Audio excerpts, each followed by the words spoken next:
Hello, it's Molly Jacobs again, and I'll be walking us through this third session of the Assessment of Alternatives training, which focuses on the assessment of hazard and comparative exposure. At the end of this session, you should be able to know the value of considering physical chemical properties in an assessment, know which human and environmental health hazard endpoints and exposure considerations are typically included in an assessment, become familiar with the range of existing methods and tools that are available to assist with the assessment and the differences between them, and understand strategies for handling data gaps in the various assessment methods and tools. The first sessions in this training were focused on scoping the boundaries of the assessment with stakeholders and identifying potential alternatives to consider.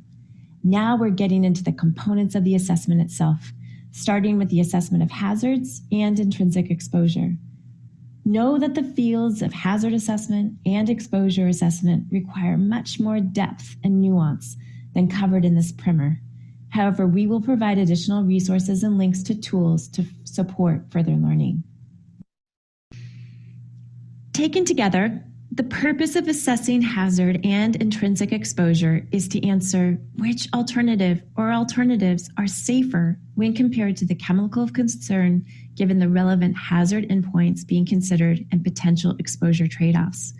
We'll get into definitions a little bit later, but it's important to know what we mean by intrinsic exposure. This means inherent properties of a chemical, material, or technology that influences the potential for exposure.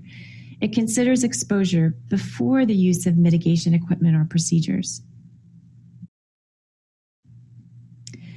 An important starting point in our assessment of hazards and intrinsic exposure is to use life cycle thinking in your planning about which endpoints and assessment criteria to include. Businesses are responsible for many choices about the sustainability and safety of their products and processes, and life cycle thinking is an important tool to inform decision making.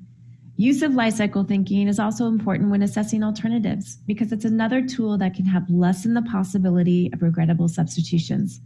Adopting an alternative that shifts the risk burden from one stage of a process or product life cycle to another. For example, a water bottle made from polyethylene terephthalate has a very different life cycle impact profile than one produced by polylactic acid, due to the differences from the production of the two resins, which have very different feedstock and building block chemicals, to transportation of the resin, to fabrication of the bottles and end-of-life segment. The assessment of alternatives approach was originally developed to compare alternatives across a limited set of impact categories: hazard, intrinsic exposure characteristics, cost, and performance. That is the focus of this training as well. However, assessment of alternatives practitioners are increasingly seeking to avoid a broader set of negative consequences of the chemical substitutions, including upstream and downstream chemical or product impacts, resource depletion, energy use, and climate change potential. We'll see some inclusion of these endpoints and tools we'll describe later in the session. Some regulatory assessments of alternatives are also beginning to require greater inclusion of life cycle thinking and related impacts in the assessment, such as assessments conducted in California under its Safer Consumer Products regulation. However, the point is not to conduct a separate life cycle assessment, but rather to use life cycle thinking to target those areas of the life cycle where impacts are likely to be the greatest, and to consider those life cycle segments in the hazard and intrinsic exposure assessments. Okay, so the first topic for us to delve in together is a consideration of physical chemical properties.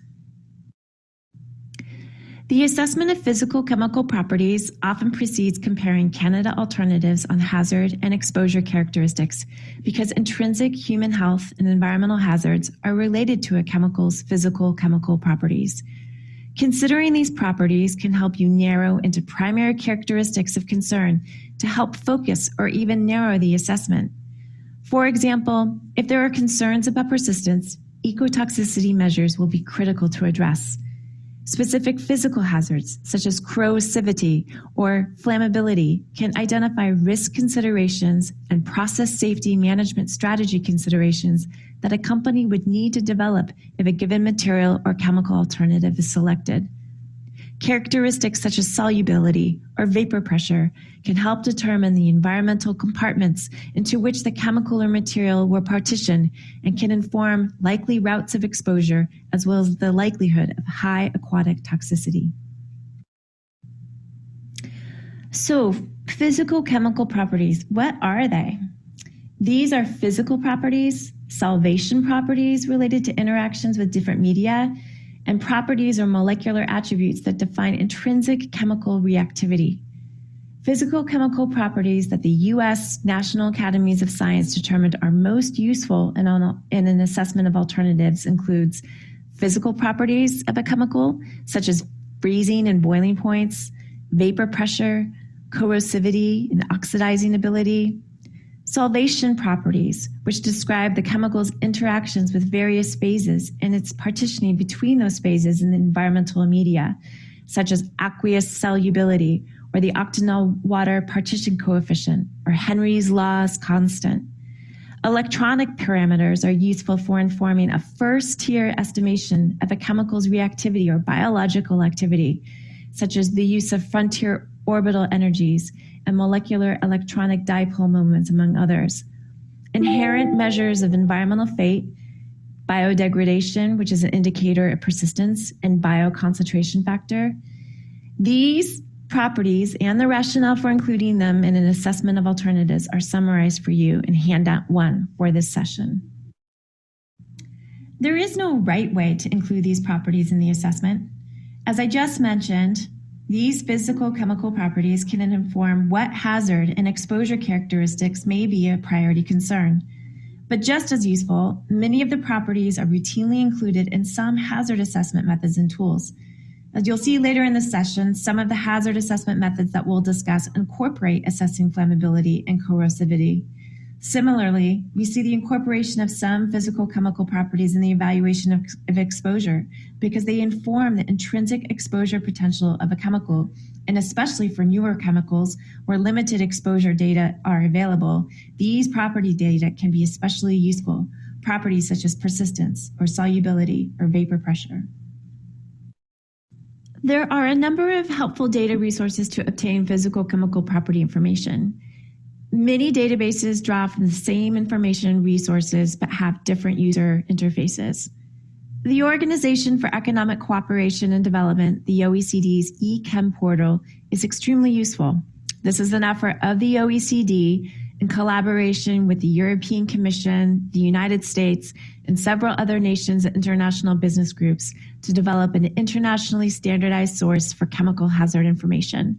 It is a portal to numerous databases.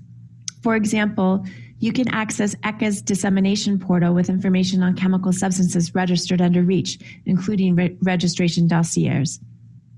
Also included, displayed here on the bottom right-hand side, circled in red, are from the U.S. managed by the National Institutes of Health, are also useful.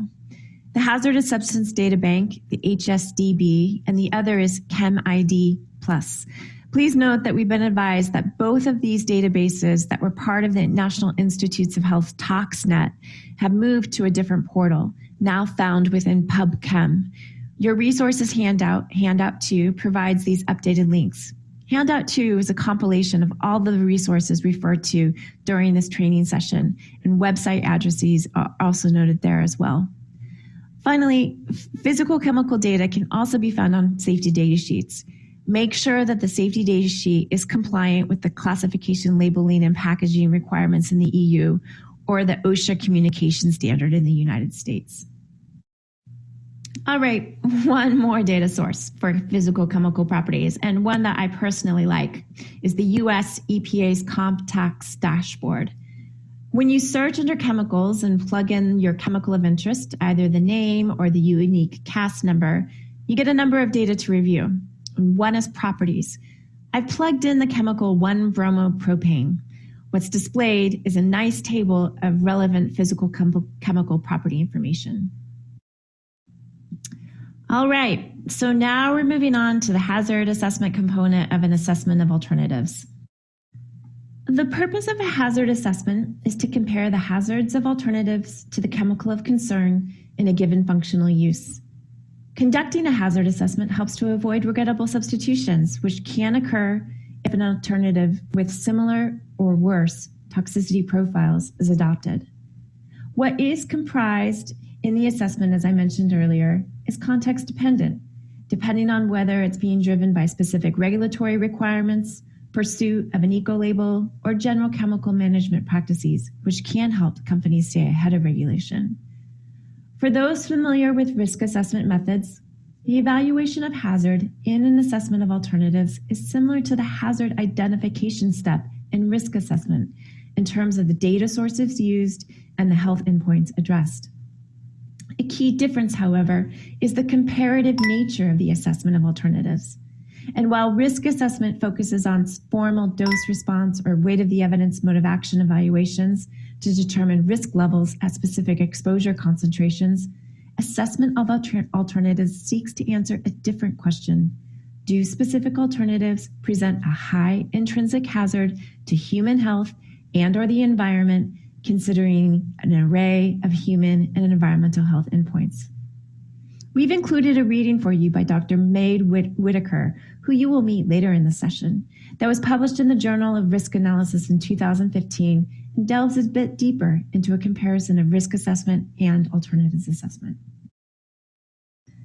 In session 1, scope and problem formulation, a key element in this step was identifying relevant physico-chemical properties and toxicological endpoints that should be evaluated and compared among the potential alternatives, but how to decide what assessment criteria to include.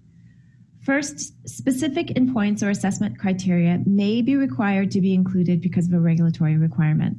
Often these are dictated by avoidance of specific endpoints of concern, such as carcinogens, mutagens, and reproductive toxicants, or very persistent, very bioaccumulative substances. This is true, for example, of analyses of alternatives for Annex 14 substances under REACH. Yet other legislation, such as those governing biocides, electronics, toys, among others, will also drive what endpoints are important and necessary to address. Second, if your company wants to pursue an eco-label for your product, evaluation of some endpoints are required by standard-setting organizations. For example, EPEAT, which is the leading global eco-label for the IT sector, is used by purchasers globally to find technology products that meet the EPEAT eco-label criteria, requires the use of green screen that evaluates 18 hazard endpoints. We'll talk a little bit more later about green screen. Third, consider what endpoints are of concern to your stakeholders. Think back to the case of the Sherwin-Williams Valspar alternative for bisphenol A in can linings. In this example, stakeholders were particularly concerned about endocrine disruption impacts. Lastly, there are endpoints that nearly all assessment of alternatives are addressing, creating a standard of practice such that if these endpoints weren't addressed, there would clearly be an omission. We'll review what these endpoints look like, but again, it's up to you and your stakeholders and the context in which you are conducting the assessment to determine the priorities. What is displayed here on this slide are hazard endpoints or assessment criteria that are suggested as the starting point for inclusion in the hazard assessment by the U.S. National Academies of Science, and also included in a number of hazard assessment methods and alternatives assessment frameworks. Consider these standards of practice for endpoints to include in the hazard assessment. Handout 3 for this session provides a list of these hazard endpoints for you. What's missing, as noted on the bottom, is persistence and bioaccumulation, which the National Academies of Science addresses more as exposure endpoints related to environmental fate and transport, but important to consider in a hazard assessment, especially given that these are critical endpoints under Article 57 of REACH, which governs criteria for alternatives in an authorization context. Use this list during the scoping and problem formulation phase of the assessment, session 1, as an initial list to select endpoints for consideration. Remember, it is important to be transparent why specific endpoints were not considered. Document which endpoints were selected and why. A majority of hazards noted here are considered by the Globally Harmonized System of Classification and Labeling of Chemicals, GHS. Exceptions, for example, include endocrine disruption and activity, persistence, and ecotoxicity endpoints other than aquatic toxicity.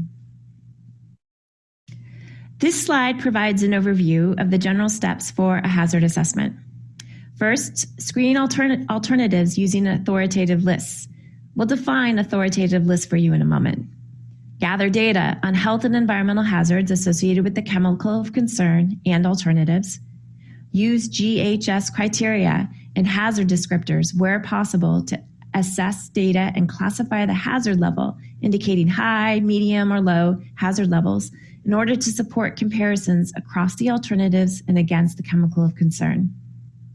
Use additional data resources to collect and classify non-GHS endpoints, such as endocrine disruption, if of interest. Use professional judgment to describe and note the data quality associated with the assigned hazard classification to support transparency. And lastly, identify data gaps. We're going to elevate multiple resources for you as we review each of these steps. These are summarized for you in a single place with website links in Handout 2, the resources handout for this session. In session 2, we mentioned the importance of screening to help filter out potential alternatives that are bad actors. Hazard traits are just one set of criteria that you can use to screen out alternatives. Depending on your decision rules, you may be able to screen out some of the alternatives because of the hazard level is considered too high to be acceptable. Examples may include carcinogens, PBTs, or highly flammable liquids. If you haven't already conducted an initial screen of alternatives, do so now. Start with knowing the hazard endpoints or assessment criteria that you and your stakeholders decided to include in the assessment and cross-reference with existing authoritative lists. These are lists developed by governmental bodies or government-recognized expert bodies that have reviewed test data and scientific literature and classified the degree to which a substance causes a specific health endpoint. Many of these lists are legally binding, such as some of the ones shown on the slide, but not all. Leveraging these authoritative lists and all the rigorous examination of the science that supports their assessments can streamline the assessment of alternatives process. We've noted a few authoritative lists here on the slide and in Handout 2, such as the harmonized classification and labeling, which should not be confused with the self-reported registrant data under CLP and REACH. Prop 65 in California, which classifies chemicals as carcinogens or reproductive and developmental toxicants, is another example of an authoritative list. A good resource to locate various authoritative lists that California has recently adopted for use in their Safer Consumer Products regulation is also noted at the bottom here on the slide. One tool to support hazard screening is the Green Screen List Translator. The Green Screen List Translator was developed by an NGO in the US, Clean Production Action, to help assessors quickly identify known and established chemicals of high concern. This method uses information from over 40 lists considered either authoritative or screening based on the institution, and then translates this into a score using the same methodology as Green Screen. More on Green Screen in the coming slides. This screening tool does not replace a full hazard assessment. It simply can help you screen out alternatives that are themselves chemicals of high concern, scored as List Translator or LT1, avoid chemical of high concern. The tool does not help to identify safer alternatives, only those chemicals that are problematic due to being on one or more authoritative list. The tool is also automated in some resources, such as Pharos and ToxNet. We'll see how this looks in the next slide.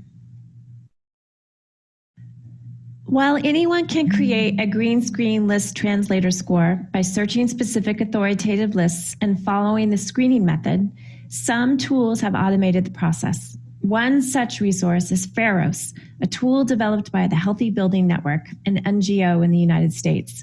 The tool is free to use for basic hazard searches on over 160,000 chemicals. Pharos has additional functionalities and services that charge users an annual fee. Yet for this free hazard screening search, you simply type in your chemical of interest in the search bar. Within the Hazard tab, the tool will then screen the chemical against authoritative lists or screening lists used by the Green Screen method and will give you a result. So when searching here for toluene, as you can see in your upper left-hand screen, it tells me that it is an LT1, or a list translator 1, which means avoid chemical of high concern. But we can drill down to see why. The green screen methodology uses 18 endpoints. C equals carcinogen, M stands for mutagen, R for reproductive toxicant, E for endocrine disruption, etc. Toluene is considered a reproductive and developmental toxicant according to the California Prop 65 authoritative lists. For these health endpoints, there is an H designating this as of high concern. So if you were considering toluene as an alternative to your chemical of concern, you might want to screen it out given concerns for reproductive and developmental toxicity. If you have more interest in learning about Pharos and how it might assist with hazard screening, the website is noted at the top right hand of your screen here. But when you first sign up for a free account, you can take a tutorial of the tool, and I highly recommend it. Another screening tool that some of you in Europe will know was developed by the Swedish Chemicals Agency, Kemi, to help eliminate high hazard chemicals from products to meet the Swedish government's goal of a non-toxic environment by 2020. The tool, PRIO, P-R-I-O, was designed to help search chemical alternatives against specific hazard criteria, such as CMRs or endocrine disruptors or PBTs. Search results are categorized into 2 action levels: phase out or prioritize risk reduction levels. Again, focused on helping you to screen out chemicals of concern or chemicals that are considered high risk and warrant mitigation priorities. Let's take a moment here and just ask you to reflect. Consider a chemical of concern that you are currently dealing with and the range of hazard endpoints that are to be considered for inclusion in the hazard assessment as shown here. Are there any that you wouldn't include? How would you decide? So once you've screened out alternatives that are of high concern regarding their hazard, it's time to gather data for the range of endpoints and hazard criteria for the remaining alternatives. We're outlining 2 assessment levels corresponding to increasing levels of complexity and expertise needed to conduct the hazard assessment. Level 1 relies on data reported in safety data sheets, SDSs, and reported using GHS hazard phrases, particularly the harmonized GHS phrases. Especially for the SDSs, these should be resources accessible to you. Level 2 gathers actual measured and modeled data from toxicological databases and literature. This requires that the assessor have toxicological expertise to be able to appropriately query, abstract, and make expert judgments about the relevant data to include. If no one in your company has the expertise to review toxicological information, you can still use resources that are familiar to you to gather hazard data on the potential alternatives. Safety data sheets, SDSs, are one such resource. On every SDS is information about the hazards of the chemical. I'm showing an example of an SDS for 1-bromopropane, also known as N-propylbromide, or NPB. This is a chemical that has been often used as a replacement for solvents such as trichloroethylene in metal cleaning or tetrachloroethylene in dry cleaning operations, or even methylene chloride as a solvent carrier in adhesives. You can see the hazards are identified using GHS criteria as shown in the red box text on the left side of this slide. So 1-bromopropane is classified as Category 2 for flammability and Category 2 for skin irritation, and also as Category 2 for carcinogenicity. You can see the other endpoints also listed. These are the data to help populate the hazard profile of the various hazard endpoints for the assessment. The hazards statements associated with these classifications are noted on the second page of the SDS on the right side of the slide. Additional toxicological information can also be found in the SDS. Unfortunately, SDSs are recognized to contain errors and omissions. An important extra step if you're only using SDSs is to check the European Chemicals Agency's classification and labeling inventory to make sure of the hazard classifications.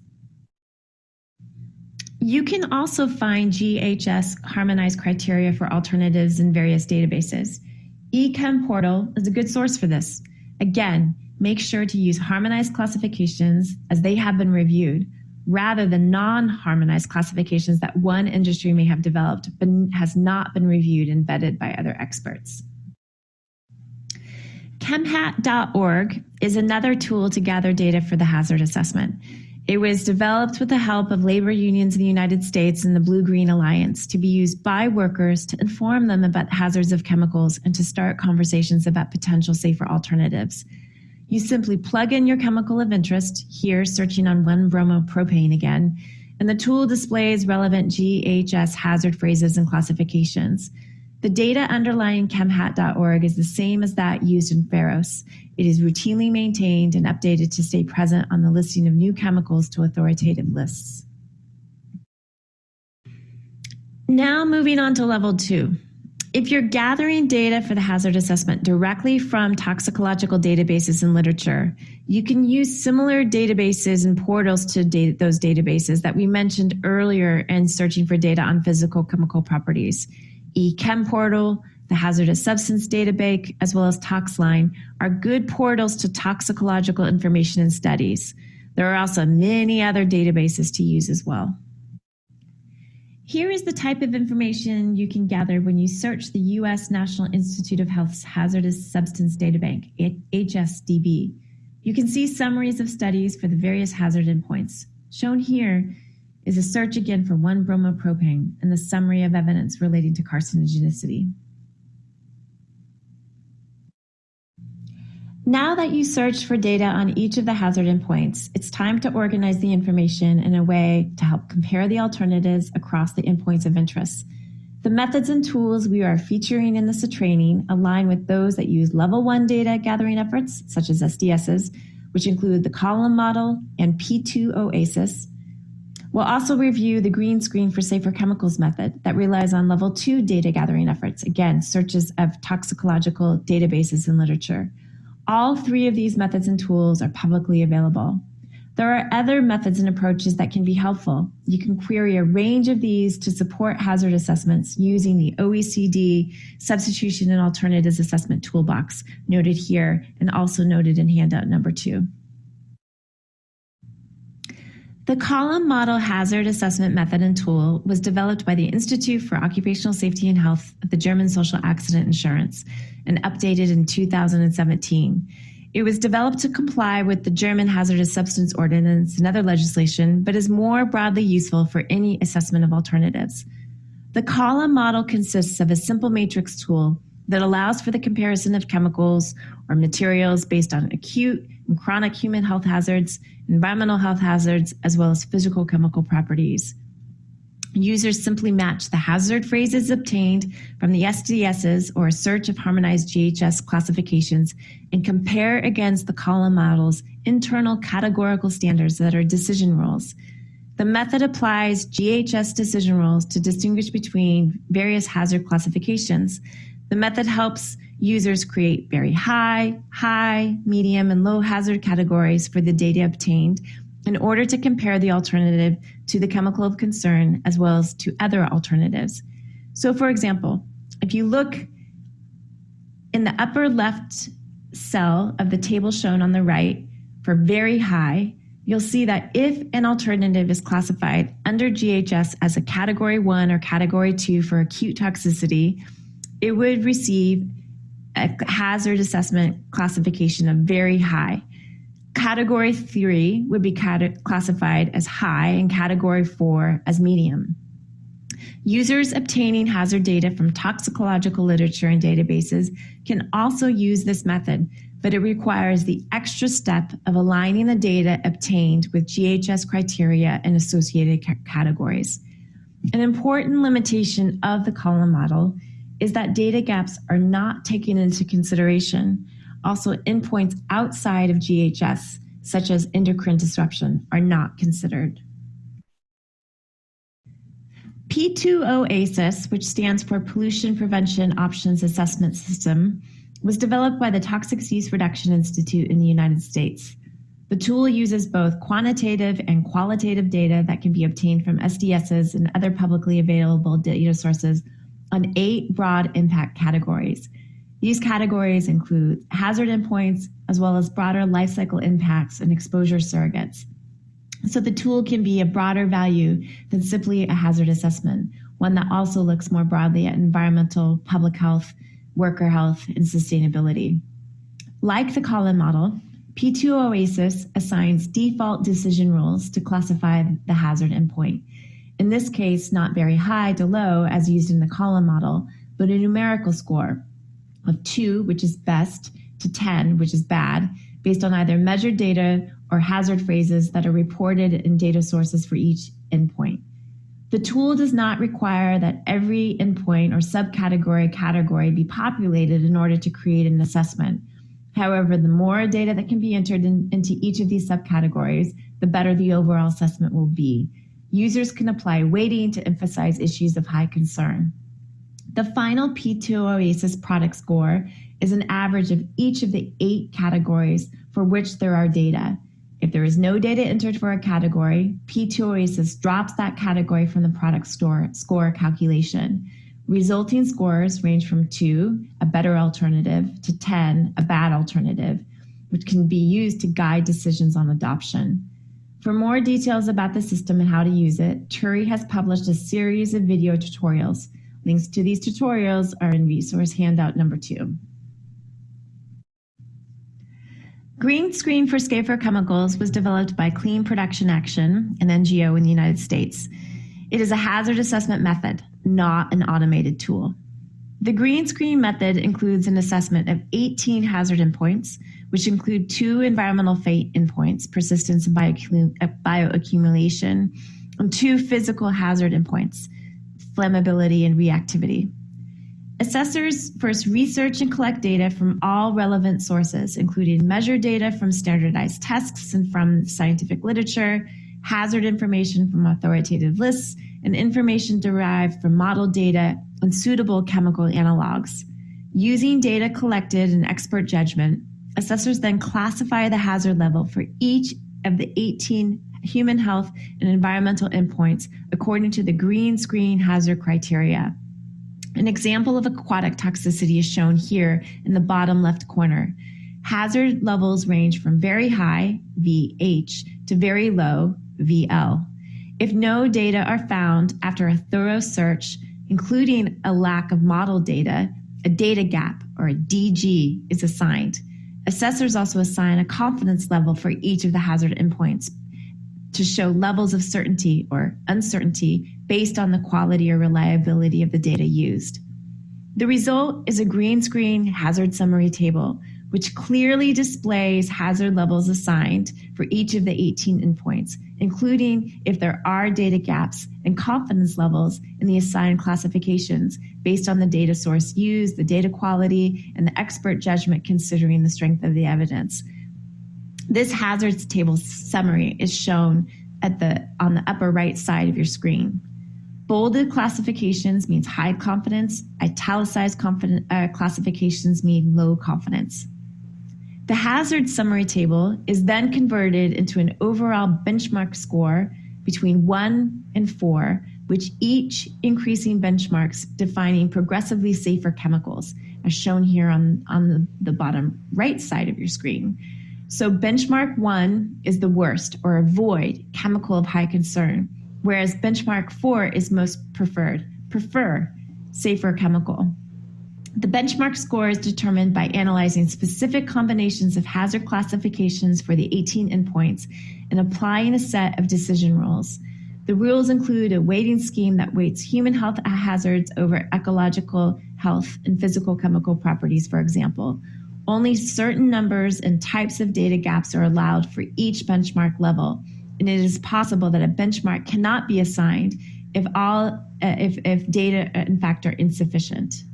The method, as you can see, is detailed and requires specific training since it is necessary to consult databases and scientific literature.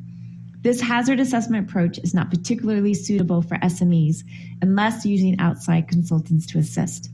If you're wanting to learn more about Green Screen, see handout number 2 for additional web links to materials and tutorials.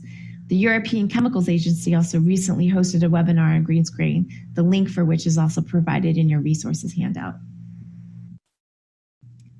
Notice that in the green screen method, there are procedures built into the protocol for addressing data gaps and confidence levels. Data gaps are penalized in the benchmark scoring process, a decision rule that's built into this method. As Pam mentioned last session in session 2, data gaps and issues of uncertainty are inherent to the assessment of alternatives process. This is especially true for the hazard assessment component. It is therefore important to be transparent about how such information, or lack of information, will be treated in the assessment. Be explicit about your strategy and your decision rules. Session 5 is all about decision making. So we'll go through a range of strategies for you to consider when addressing issues such as uncertainty, confidence levels in the data, and data gaps. A key principle, however, is understanding that lack of evidence of hazard is not the same as evidence of safety. Over the years, standards of practice for dealing with data gaps are beginning to emerge. At a minimum, document where the data gap exists. Second, consider invoking specific decision rules regarding how to handle missing data for endpoints of critical importance to you and your stakeholders. For example, perhaps you may decide to screen out an alternative until the necessary research is conducted. Lastly, and I'll mention it again, don't ignore the data gap. No data does not mean evidence of no impact. We'll detail a range of additional strategies to consider in session 5. But before we close out this topic, there are a range of additional options for the more advanced assessor, which includes the use of predictive data, such as quantitative structure-activity relationship models, QSAR, or trend analyses for quantitative hazard endpoints, among other techniques. This is a topic that is beyond the level of this particular training, but just know that additional data gap techniques for the more advanced assessor are available. We've come to the end of the hazard assessment portion of this training. So to summarize key takeaways, know what hazard endpoints are important to you and your stakeholders. Choose a hazard assessment approach that aligns with your level of expertise and resources, or know that you need to hire someone. Know the pros and cons of using various information sources. Use of SDSs may miss some important hazard information, and use of measured or modeled data derived from the toxicological literature or databases will require toxicological expertise and expert judgment. Some of the hazard assessment methods and tools included here have considerations for data gaps or missing data. If you choose to use those introduced here in this training, or if you choose to follow your own approach, it is important to treat missing data, again, not as evidence of harm, but as no evidence of safer. Hello, my name is Lauren Hine. I am currently Vice President of the Association for the Advancement of Alternatives Assessment. I'm also Director of Safer Materials and Data Integrity for ChemForward, a supply chain collaboration to advance the adoption of chemical hazard assessment for safer alternatives, and also Director of Scientific Advisory Services for Northwest Green Chemistry. Chemical hazard assessment has come a long way. Once you've had a few chemical hazard assessment reports and hazard summary tables to use to help you make decisions about chemicals for use in products, you'll wonder how you ever made decisions without one.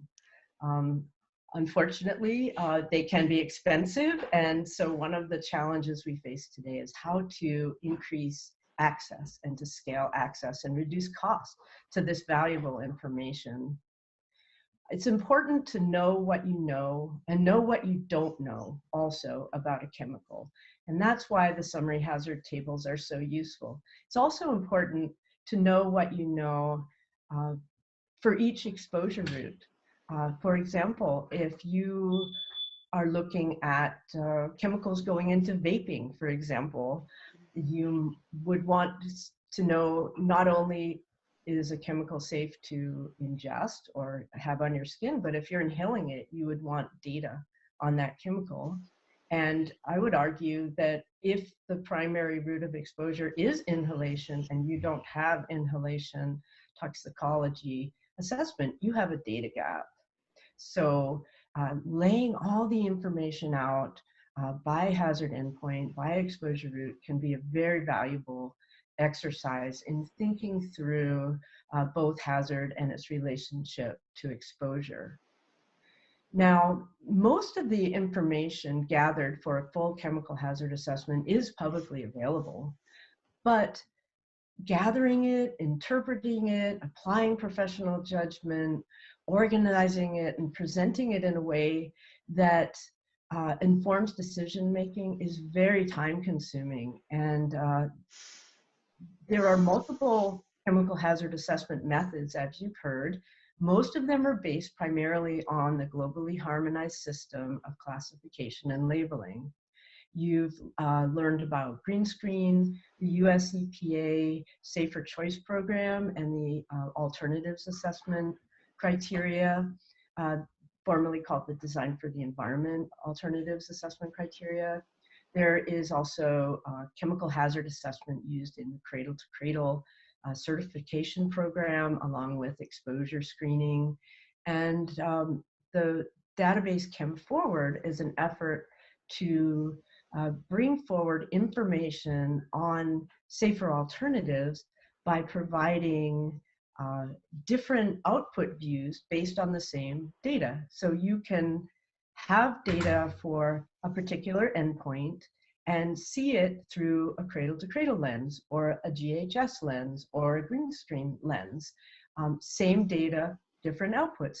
And this can be very valuable because some methods are more precautionary than others or more pragmatic than others. And so if you're looking for the safest alternative, you may choose to use the most precautionary approach. If you're looking for something that is clearly fine within the regulatory context, then you may be satisfied with the more regulatory-based or GHS-based approach. So let's see. These methods have gotten better and better in terms of providing chemical hazard assessment classifications, but we still have a ways to go. There are issues with communicating hazards around form-specific issues. Wood dust is a carcinogen. Forms of silica are, some will cause cancer if respired, others not. While everybody is comfortable with that kind of understanding, it can be challenging to communicate it in a very simple hazard summary table or report. So we still have more to do with respect to communicating hazards of chemicals based on forms. This also applies to nanomaterials, of course, where you have different shape, forms, sizes, etc. I mentioned the challenges of dealing with hazards from different exposure routes. It's very important to do this, but there tend to be a lot less data available for inhalation exposure than there are, say, for oral exposure. So when you prepare these hazard tables using chemical hazard assessment, you begin to see where there are a lot of data gaps. And finally, we're moving more towards the use of predictive toxicology and tools to help fill data gap. All of the chemical hazard assessment methods currently allow for the use of modeling and read across, but there's still a long ways to go. There are many tests available, but it's important to understand which endpoints can be evaluated using new assessment methods and which ones can't. There's no tool that will give you classification information for all endpoints, and some tools work a lot better than others. Some, in fact, are already verified for use or validated for use in regulatory toxicology, while others are useful for giving you an indication of hazard for internal use, perhaps only. Reasonable toxicologists can disagree. It's important to understand that in some ways, chemical hazard assessment is more like law than math, where there's a right answer and a wrong answer. In law, you have to make a case. and bring in evidence to prove about an impact or an effect. And that's true with toxicology too. Um, uh, for example, in Europe, European toxicologists are more likely to be using European generated data, and they're more likely to value European regulatory decisions and harmonized classifications. That may not be the case in other countries, the US or China, where people will tend to use data from institutions that they are comfortable working with. And so it's very important to recognize that those data may differ. If you're testing for aquatic toxicity, you may end up with a range of values that span one or more classification levels. And so it's very easy to end up with different classifications from different toxicologists. Plus, one may be more precautionary or more pragmatic than another. And they may value different types of data and data streams differently in their assessment, in the way they integrate this all into some form of decision. So again, reasonable toxicologists can disagree, and it's important to recognize that. And it's also important to have a process for continual improvement in chemical hazard assessment. If someone disagrees with a classification, let them bring forth new information, new ways of interpreting it, and vet that. The European system, of course, has the harmonized classification, which attempts to create a harmonized, definitive, authoritative classification, but this does not exist so much in the US. So it's important to allow, even for the use of internal data. Some people don't trust industry data, and that can occasionally be for a good reason, but also there needs to be ways to incorporate it when it is available. One of the ways that ChemForward uses is to have the original assessor review the internal data and to write up a data summary, and also to have the verifier review the internal data and to write up a data summary, and then to let that inform the classification when you're trying to fill data gaps in a chemical hazard summary. And this can be a robust and transparent way to do it. But companies pay a lot of money to do the testing, and sometimes they're not really willing to just make it publicly available and for use by their competitors, for better or for worse. That's the way it is. Risk is a function of hazard and exposure. That's a basic premise of green chemistry, which focuses on reducing the inherent hazards of chemicals for use in products and processes. That said, it's still important to consider how is the chemical used over the life cycle of the product.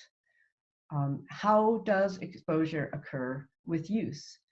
I mentioned earlier a case where a chemical may be used in a way that results in high inhalation exposure. And if you don't have toxicity data from the inhalation route, you should really consider that you have a data gap.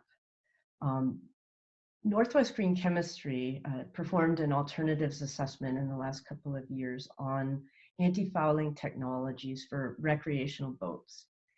And we looked at the contents of the coating, and what was in the can is very different from what is on the boat before it goes into the water.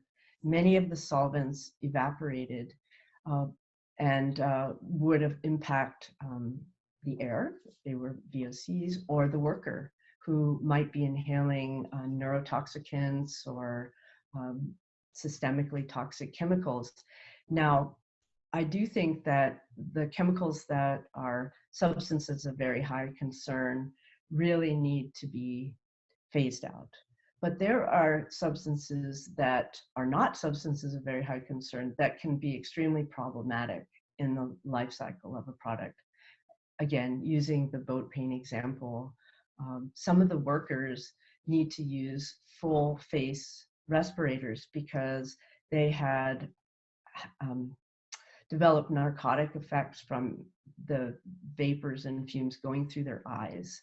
That's how potent some of these non-SVHC chemicals can be. So it's very important to think through the use and the end of life for each chemical, and consider volume and exposure as well. But that hazard information is what allows you to put the exposure in context and the hazard in context to make a more informed decision and a more protective decision for both workers, users, and end of life. So now we're moving on to the last part of this session, assessing comparative exposure. In the early years of assessments of alternatives, exposure characteristics were rarely considered. The goal was always to move to safer alternatives based on the inherent hazard profile. It still is. However, guidance documents have evolved, given that including exposure in an assessment of alternatives can help to focus the relevance of the hazard assessment results, given how the alternatives to be used, whether more quantity of an alternative will be needed, and whether properties of an alternative might increase exposure. Too often, exposure scenarios weren't considered when alternatives were adopted, which resulted in regrettable substitutions. An example is the chemical diacetyl. It is used in artificial butter products. We traded off worker health for consumer health because exposure to workers were never considered in its safety assessments in the United States. It was originally assessed for safety as a food product, considering ingestion by consumers. When ingested, it's safe. However, when workers mix the compound in food processing facilities, the chemical becomes aerosolized and inhaled by workers. When inhaled, it causes an extremely severe lung disease, bronchiolitis obliterans. We've also traded ecosystem health for worker health. Take, for example, the use of N-hexane that replaced CFCs in aerosol brake cleaners. It was better for the ozone layer, but worse for workers. And we've traded human health for ecosystem health. For example, our transition in the use of pyrethroid insecticides instead of organophosphate products. It's better for human health, but persistent in aquatic sediments. Considering exposure receptors, routes of exposure, such as dermal, oral, inhalation, etc., patterns of exposure, acute and chronic, and levels exposure, irrespective of any exposure control, when integrating hazard assessment evidence goes so much further in avoiding regrettable substitutes than just considering hazards alone. So how should we think about exposure in an assessment of alternatives compared to risk assessment? Exposure assessment is the process of considering and estimating the extent of exposure of human and ecological receptors. In an assessment of alternatives, we use the same exposure assessment skills as used in risk assessment, but for a different purpose. Unlike risk assessment, consideration of exposure in an assessment of alternatives is not used to demonstrate or quantify safe levels of exposure. Instead, the assessment is comparative and is used to identify safer alternatives or potential trade-offs between alternatives by focusing on the intrinsic potential for exposure without physical or administrative controls. If an alternative is truly benign, any amount of exposure will not result in harm.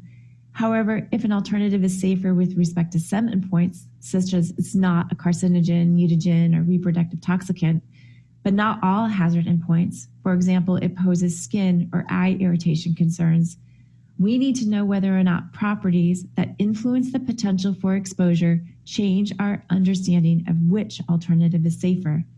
Some alternatives may require greater quantities for the same level of performance, or an alternative may leach out of a product and increase exposure potential more than the chemical of concern. These characteristics need to be considered alongside the hazard traits that have been identified in order to select a preferred and safer alternative. The goal of a comparative exposure assessment is to identify whether the intrinsic exposure potential of an alternative compared to the chemical of concern is A, substantially equivalent, B, inherently preferable, or C, potentially worse than the chemical of concern. If the potential for exposure is worse than the chemical of concern, it doesn't mean that you should screen out this alternative. It does mean that particular attention to how exposure may influence the specific hazard traits identified must be considered, and if necessary, exposure mitigation efforts need to be a part of the final implementation plan if the alternative is preferred among all others. Comparing exposure potential between alternatives and the chemical of concern is typically addressed by considering 4 categories of information. First, consider exposure levels. This ensures consideration of the level of the alternative needed to achieve the necessary performance. If greater amounts of the alternative are needed, this may be problematic if specific hazard endpoints are identified. Second, consider exposure scenarios and associated routes of exposure and patterns of exposure. This ensures that any substantive changes to routes of exposure don't shift risks, such as trading off ecological health for consumer health. Third, consider intrinsic exposure characteristics. These are properties of the chemical that inform the potential for exposure to a chemical or a material before the use of exposure controls. These characteristics can help identify the potential changes in exposure due to inherent properties of the alternative. For example, if the alternative has a significantly higher vapor pressure, increased inhalation exposure is of concern, and the hazard traits need to be considered with this increased exposure in mind. Lastly, consider exposure models and measured data where available. This is particularly useful if there's a need to clarify differences between specific alternatives to better identify safer options. However, for many alternatives, such data may not be readily available. We'll go into each of these a bit more. Considering exposure levels is just that, examining how much of the alternative is needed to achieve the necessary function or performance. You could, for example, consider the % concentration if the alternative is included in a formulated product. Typical assessments of alternatives simply translate this information into a relative score. Is the level needed less than the chemical of concern, equivalent, or more? Remember, this information will be integrated with the hazard information, so showing relative comparisons is helpful. Use your stakeholders to help identify exposure scenarios, given how the chemical of concern and the alternatives are intended to be used. You may have already addressed this question in the scoping step of the assessment. If not, do so now, using knowledge about functional use or the behavior of the specific chemical of concern and alternatives during a particular activity, such as manufacturing, and the application of a chemical in a product or a process. For example, is the chemical bound in a matrix or dispersive in its application? What are the relevant routes of exposure? Inhalation, dermal, ingestion? It's really important to consider routes of exposure across the life cycle of a chemical, considering workers, consumers, and the environment during the various stages of production, use, and disposal. Let the questions on this slide guide you and your stakeholders' thinking about whether exposure is the same or different for a given alternative and the chemical of concern. For example, at the manufacturing stage, are workers prone to exposure, inhalation, ingestion, dermal during the manufacture? Does the manufacturing process lead to environmental exposure, leaching into air, water, or soil?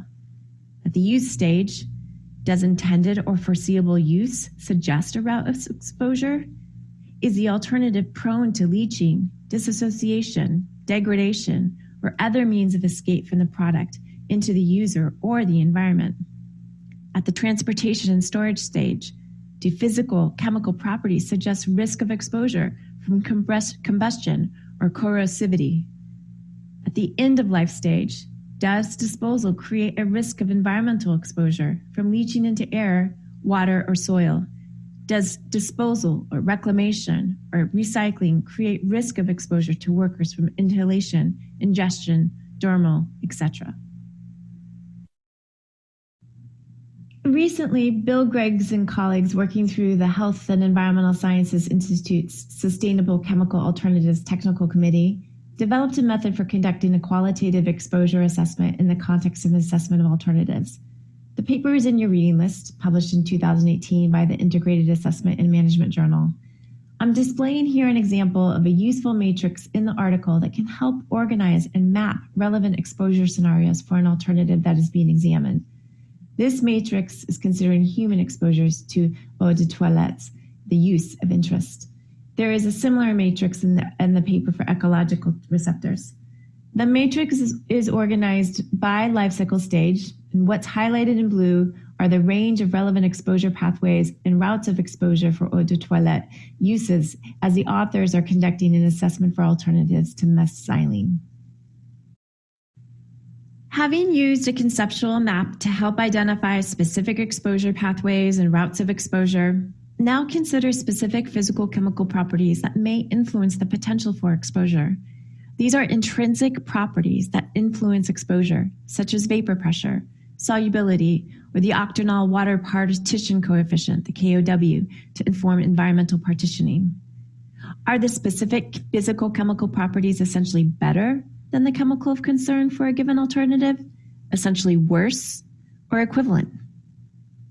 Much of this information should have been collected.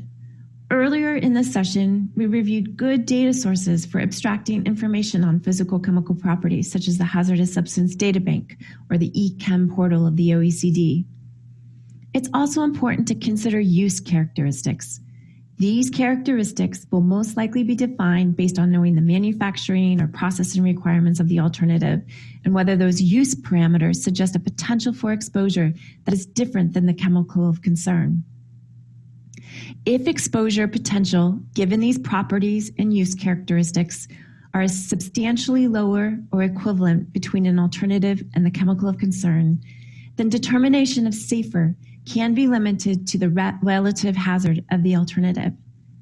However, if exposures are likely to be higher, are different in route, or uncertain, the information should be considered in concert with hazard information. Depending on the nature of the assessment and data, it is important to consider whether a more quantitative exposure assessment is necessary to discern preferable alternatives. However, sometimes simple qualitative assessments in combination with the hazard information is sufficient. If there are data gaps for any of these parameters, it is important to note and to consider the implications of not knowing this information given specific hazard attributes. Handout 4, not hazard 4, outlines a list of physical chemical properties to consider in a comparative exposure assessment and why. We'll go in more detail about methods used to integrate information in an assessment of alternatives to support decision-making in session 5. But know that a common technique is developing a simple matrix. Here is one from the US EPA when they conducted an alternatives assessment on brominated flame retardants and polyurethane foam. This is simply one set of the alternatives examined, but you can see how it helps to visualize and connect the hazard information with the exposure information. This only contains routes of exposure, but you can expand this to include other exposure information, such as volatility or solubility. Typically, use of physical chemical properties is the preferred approach for considering exposure in an assessment of alternatives, because measured exposure data is often not available for many alternatives. However, if there is too much uncertainty in just using physical chemical properties, or more quantitative information is needed to reveal critical differences among the alternatives, then consider using experts to help you incorporate information from exposure assessment models. The goal here is the same, to estimate relative exposure levels for each scenario and route to support comparisons between the chemical of concern and an alternative. Characterization of relative exposure can be limited to the extent needed to classify the exposure as either substantially more, less, or equivalent. A number of available exposure models to assist estimating different exposure routes and scenarios are vast. However, assessment of alternative practitioners have narrowed into a smaller set of models where you can start, including EpiSuite from the US EPA, which is good for filling in gaps in specific physical chemical properties. Second is the European Union's System for the Evaluation of Substances, USIS, developed by the European Commission to assist authorities, research institutes, and companies to estimate environmental exposure levels of industrial chemicals and biocides. Lastly, the European Center for Ecotoxicology and Toxicology of Chemicals, ESATOX's targeted risk assessment tool, which calculates the risk of exposure from chemicals to workers and consumers and the environment. Use of exposure scenarios and routes of exposure, as well as physical chemical properties, were elevated as a priority information and data source to be used because this information is simply more readily available. However, data gaps and uncertainties may exist. It's important to note and to consider the implications of not knowing specific exposure information given specific hazard attributes.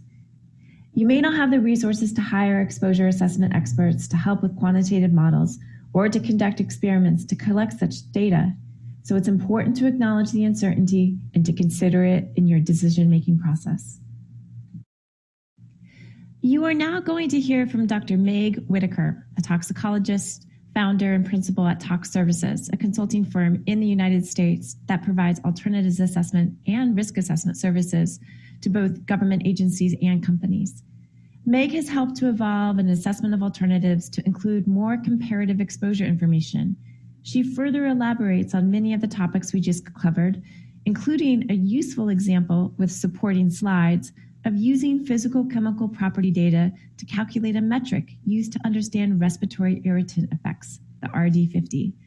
Papers Meg references are in the additional resources handout for this session. Hi there, my name is Dr. Meg Whitaker. I'm a toxicologist at Tox Services, LLC in Washington, D.C. In addition to being a toxicologist, I'm also an alternatives assessor, and I spend a good deal of my time helping clients identify and eliminate chemicals of concern throughout the supply chain. I do this primarily by performing alternatives assessment.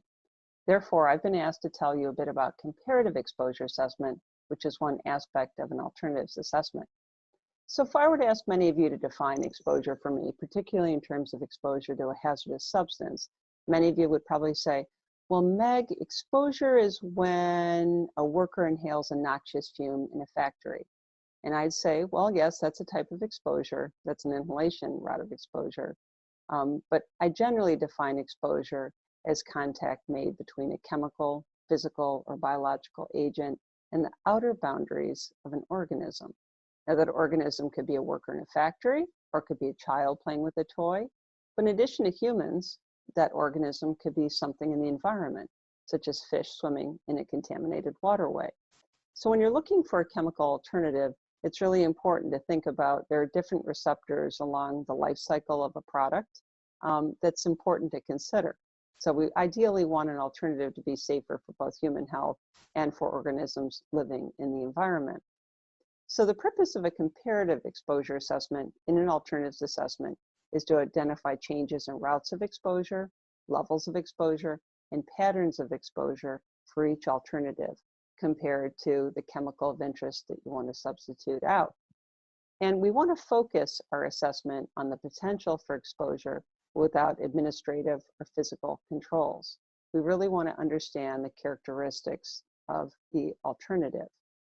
Now, you've heard me say the term physiochemical characteristics a few times thus far.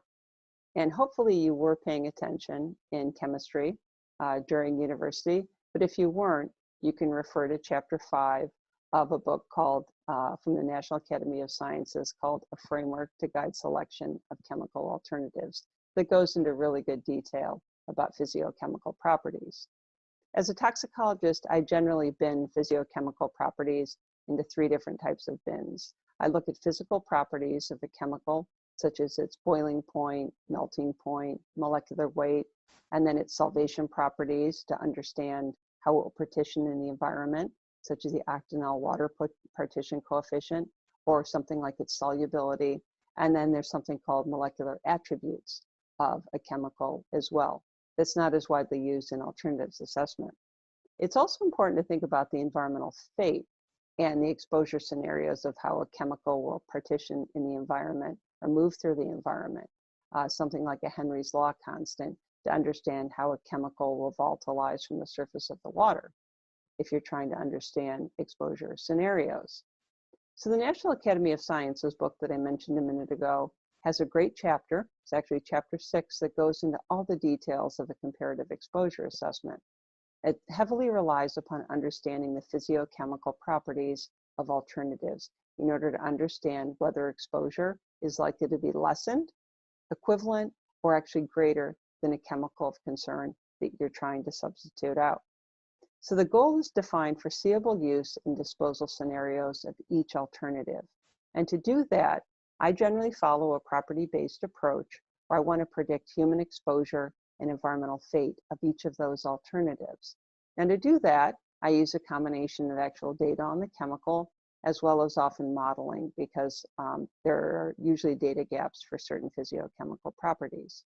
So where would someone like myself go to find physiochemical properties relating to, let's say, a chemical's water solubility or a chemical's volatility? Well, I'd often look in section 9 of a safety data sheet of an alternative. So if you're asking your supplier to provide you with a safety data sheet, you should ask he or she to provide you with a GHS compliant safety data sheet, and go to section 9 to find that information. We also use many databases such as ECHA and ChemID Plus to pull that information out. And then in instances of data gaps, we'll also use modeling such as software such as EpiSuite to try and make predictions about how a chemical will partition in the environment, or its likely solubility or volatility. So that being said, I go through for each alternative and identify whether the exposure scenario is likely to be similar. Is the route of exposure expected to be similar? For example, if an alternative solvent is less volatile, well, you'd probably have less inhalation exposure than a chemical of concern.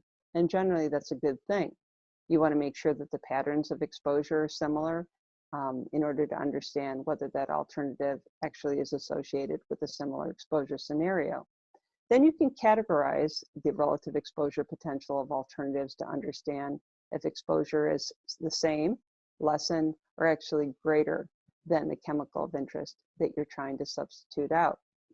I'm often asked, well, where do I go get training? I want to be a comparative exposure assessor just like you. And unfortunately, we don't have any job openings right now, so you can't come work for me. So what would you do? Well, you should get involved in professional societies. If you're in the US, you should join the Society for Chemical Hazard Communication. If you're in the EU, you could join CHCS, the Chemical Hazards Communication Society, and attend the meetings and take their online and on-site training. I'm actually going to a training in a few weeks at CHCS so I can be a better exposure assessor. A very inexpensive way also to get trained in this is to go online and search for peer-reviewed journal articles. One widely cited article that actually goes into an example of a quantitative comparative exposure assessment is by Arnold et al., and I pulled this for the webinar. You can search this online and download this.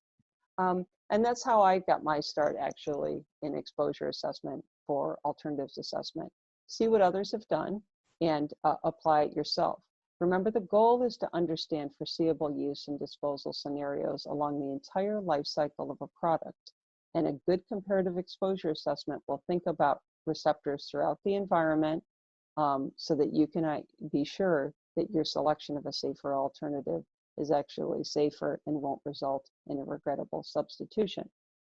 So that being said, it's hard to tell you in 5 minutes all the ins and outs of a comparative exposure assessment, but I recommend that you incorporate it into your alternatives assessment. As we remove and replace very hazardous chemicals, it's getting to be very important to use more advanced exposure assessment methods when we're performing AAs, because it's getting more challenging to find incrementally safer chemicals. And I suppose that's a good thing because we're reducing hazardous chemicals.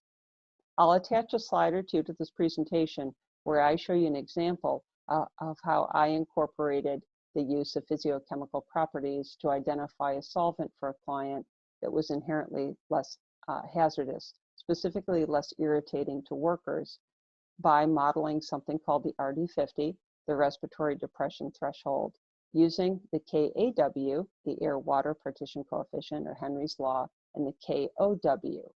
No animals had to be involved or were harmed in the calculation of that, and we actually used great modeling to help the client make a safer chemical selection decision. So I encourage you to take baby steps to incorporate comparative exposure assessment into your alternatives assessment. It's very important to consider, and it's not extremely hard to do. Read Chapter 5 and Chapter 6 of the NAS framework document to get yourself started. Join professional societies so that you can work alongside colleagues such as myself so that you can refine and then apply comparative exposure assessment methods into your AA. Best of luck to you, and thanks for listening to me. Bye-bye.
All right, we're nearing the end. So to summarize key points when assessing comparative exposure characteristics in an assessment of alternatives. First, basic considerations of intrinsic exposure can improve decisions to help avoid regrettable substitutions. There are several layers of the assessment process, but simple comparisons can help zero in on those attributes that present an important difference in exposure potential between the chemical of concern and the alternative to integrate with and interpret the hazard assessment results. Collecting and assessing exposure information may likely require the use of consultants with exposure expertise. Wherever there are significant uncertainties in the results of the assessment, it's important to consider whether conducting a more detailed quantitative assessment would add needed clarity.